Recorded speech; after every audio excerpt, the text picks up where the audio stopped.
Yeah. I mean, in the article, there is maybe an idiom, a bit under the weather. Can you explain, please? Well, that means that he had a little too many drinks, and he was a little bit drunk, but not just a little bit, not quite happy drunk.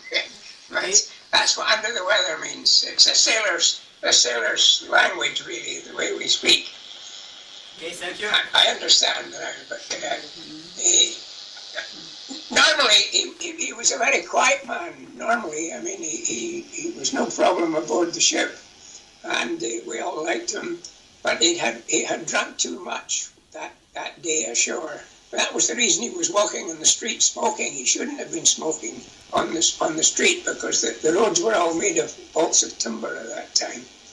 Economia was very much smaller than it is now. I've been back in Economia where the cruise ships come in, and there's no comparison compared to what it was when we were there in 1943. Okay. The next question. Do you think that the bosun and the firemen know that it was Churchill who helped them get out of the prison?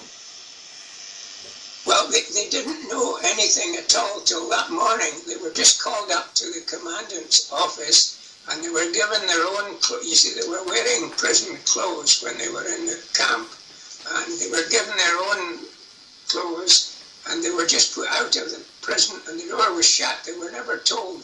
They were told nothing. They were just put out on the road, and they set off back to the ship, which was the right thing to do. But they didn't know, and I don't know if they ever knew, because I lost touch with them after the war. So I don't know what the answer to that one is. So I also have an extra question for this. Do you think it was fair to sentence them for assault of the Communist Party leader because they didn't know that he was a Communist Party official?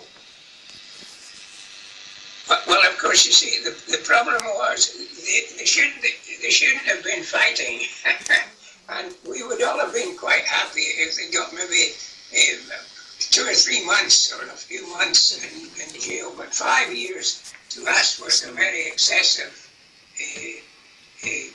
sentence for what they had done, because apart from anything else, they had too much to drink. The bosun had too much to drink. He wasn't really responsible.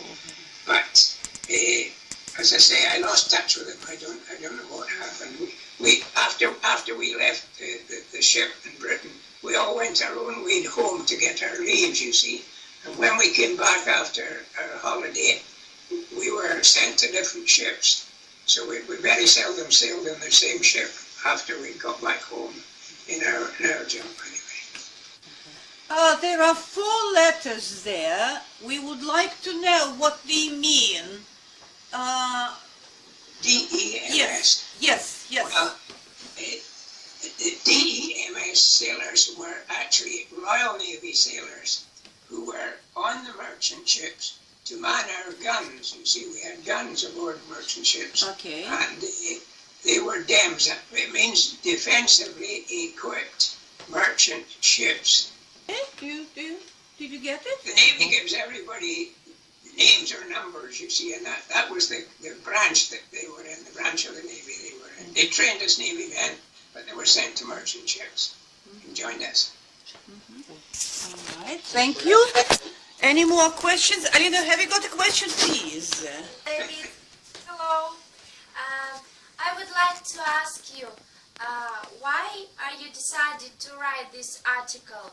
Was it difficult, and maybe who inspired you to write this?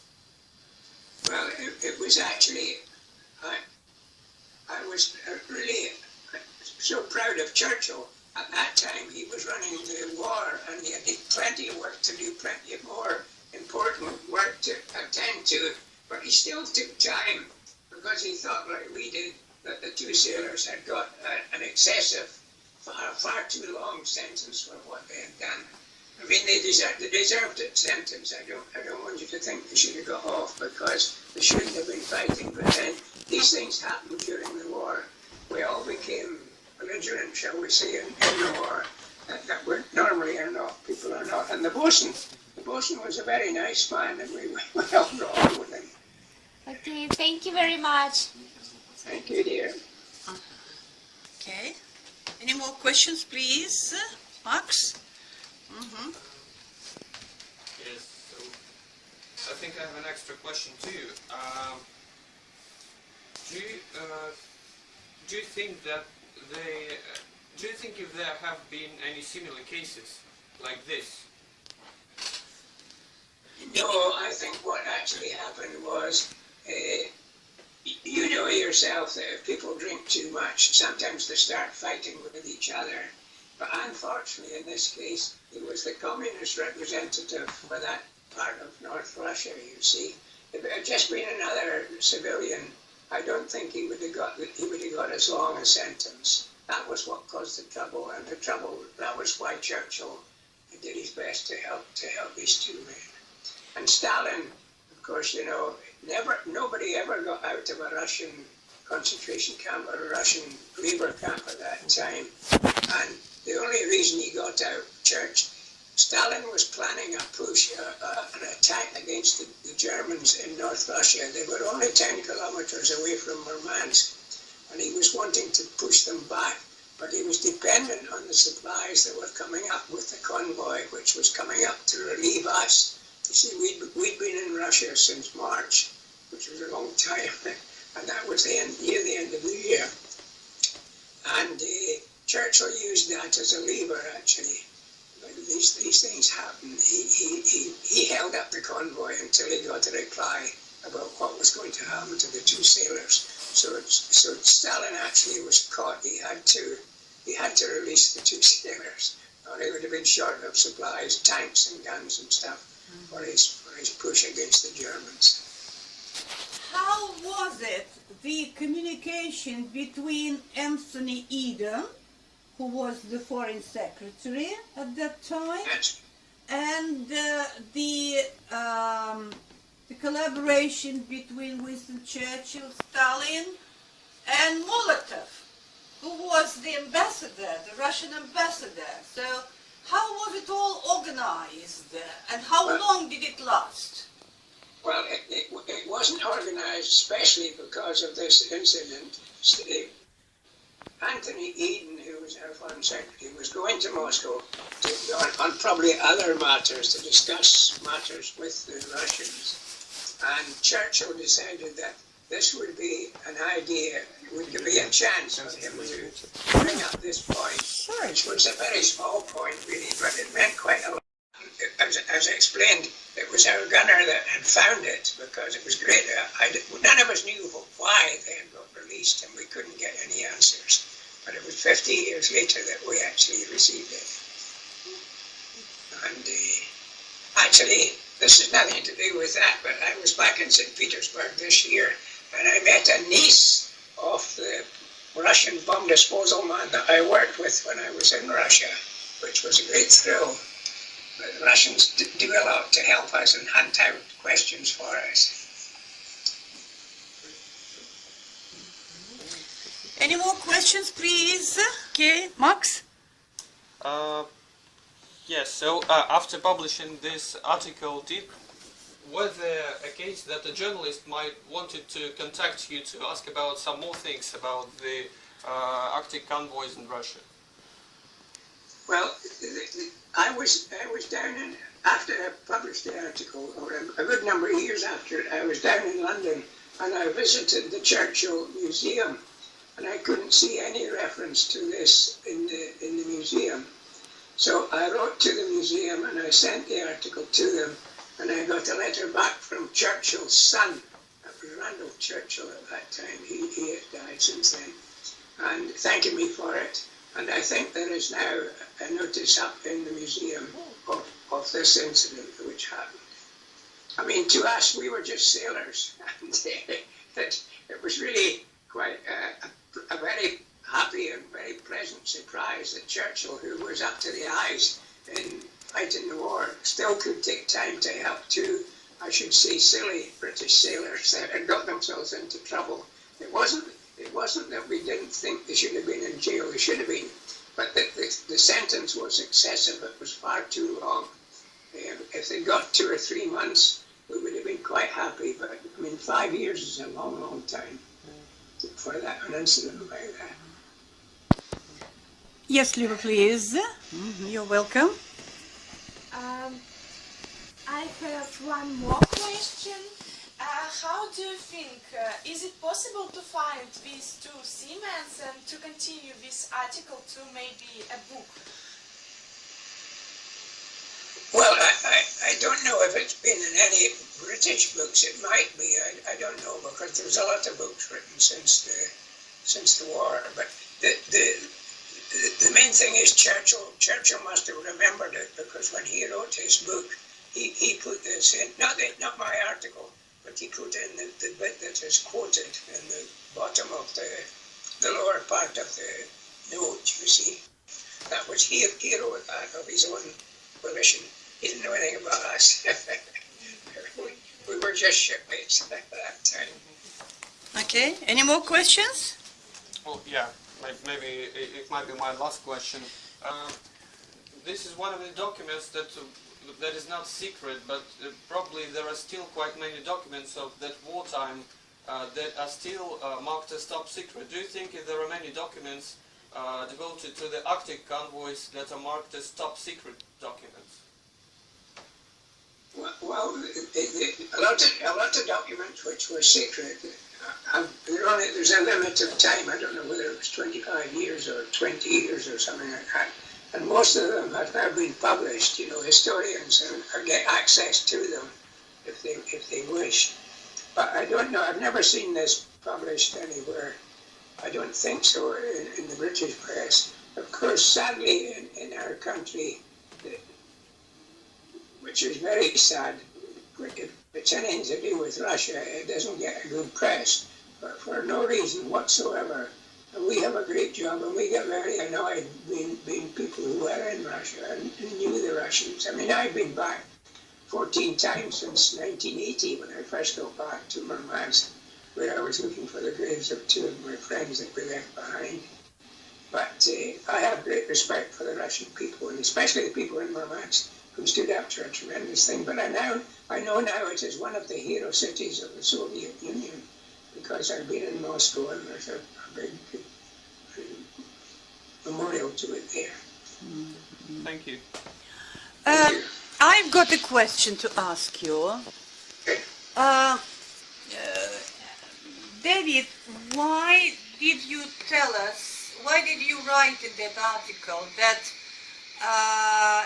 you took Bosun and the firemen on board, and you immediately just went out to sea?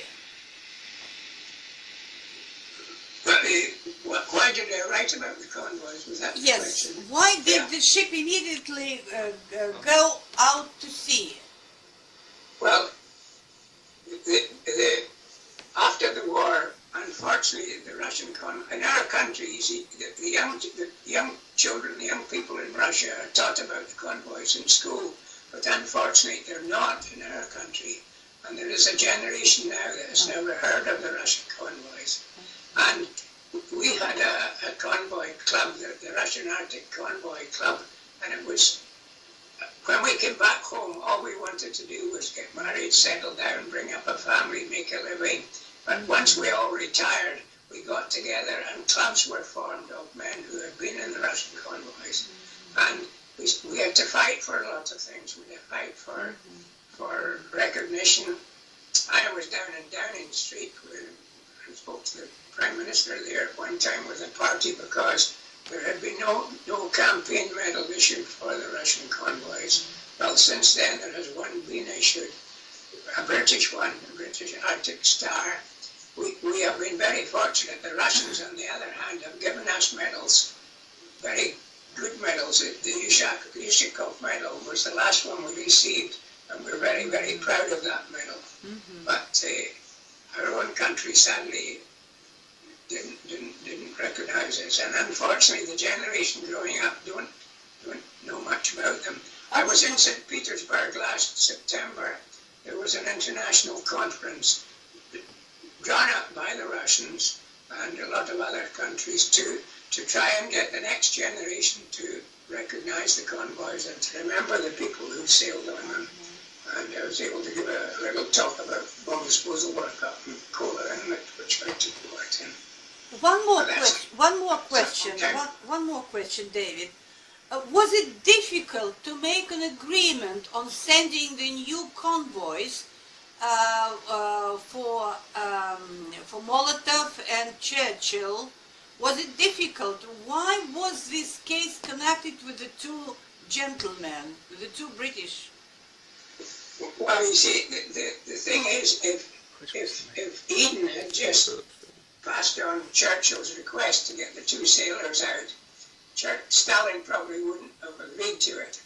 But Stalin was dependent on this convoy that was coming up to relieve us, actually, to let us go back home. And he needed the supplies, so Churchill decided that he would hold up these supplies until he heard what the result was of Eden's message to Stalin, actually, through Molotov. But immediately he got word that the boys were out. The convoy started to sail, was given orders to sail, and it came up, and we got home later on after that year. That explains just, well, actually, as far as we understand, the convoys were resumed, but only on condition, they were supposed to be resumed, but only on condition that the two Englishmen were released, right? Yes, that would be correct, Valerie. That's it in a nutshell. That's correct. Well, I don't know. Diplomacy and politicians, I don't know. I don't understand the way their minds work. But I mean, the convoy would have eventually come up. But the thing was, it upset Stalin's plans very greatly because he had planned this attack against the Germans, which were only 10 kilometers from Murmansk, and he was all ready for it, but he needed the tanks and the guns and the ammunition, and he just wasn't going to get them, which he would have lost face as well, you see. So it worked out very well in the end. All right. And do you happen to know the name of the bosun and the fireman? You don't remember? Well, I can find out because I've got a crew list, but I mean, I'm sure they're both dead by this time. They were older men than me, you see. The bosun was, because he was in charge of all the sailors, the seamen, the men who worked on deck on the ship, you see. And I was only 18 at that time. Yeah. Can you find out in the archives, find out their names? I can find out for their names, yes. We would appreciate so. Yeah. Well, my students would like to say something to finish out, but they would like... Pleasure talking to you. Thank you. Yes, David, so thanks for the Skype interviews that you spend with us occasionally, and this is not an exception. This was a very useful link with you. Thanks for the article where we got to know so many unknown before information. And all the best, and have Merry Christmas, which is coming pretty soon. Thank you very much. The same to you all when the time comes. It's been a pleasure speaking to you today. We really enjoyed talking to you, David, and it was a pleasure. It's always a pleasure to meet with you, but today's meeting was an exceptional one and very, very useful. So, may I ask you